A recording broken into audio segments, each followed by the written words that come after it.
over the country. Let's now bring in Fred Omolo, who is in Kisumu. Fred, we understand that there was a little bit of disturbance earlier on. Could you tell us what was going on, Fred?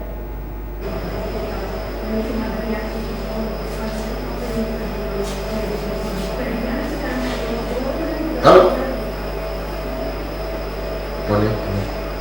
Well, so far there have been 2 fatalities and 11 casualties in the region. We've just confirmed those statistics from the Red Cross. The 2 people succumbed to their injuries after protests erupted minutes after the announcement by the Supreme Court that they were dismissing the petitions lodged there by the Court Alliance and various other interested parties. The peace messages that were being echoed here all week simply just disappeared, and skirmishes erupted everywhere.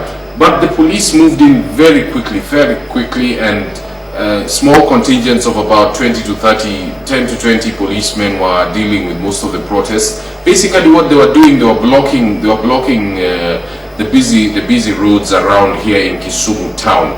For example, at Kondele, where two of those who succumbed to their injuries were taken from, they blocked the Kondele car wash road and they were lighting bonfires there. But the police quickly moved in, and they chased away the protesters. Many of them were milling around, throwing stones at the police, engaging them in running battles. We also had a few other protests here within Kisumu in places like Juakali, where bonfires were lit.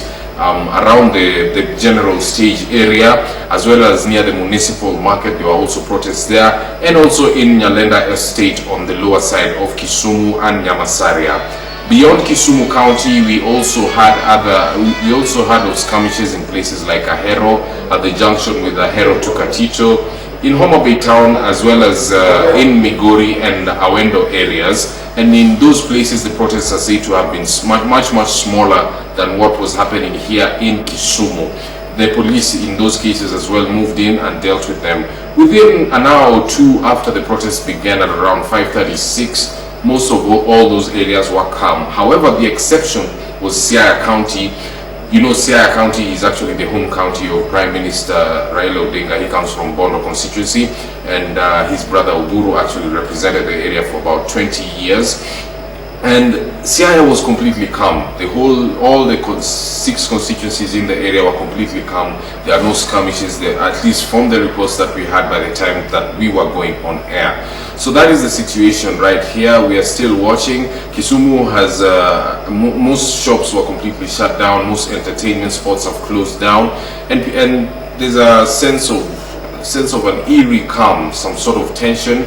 But it's dissipating as fast as it built up. That is the situation. We'll be waiting to watch how the night goes and what probably transpires tomorrow, depending on how the leaders as well as the voters, the electorate, react.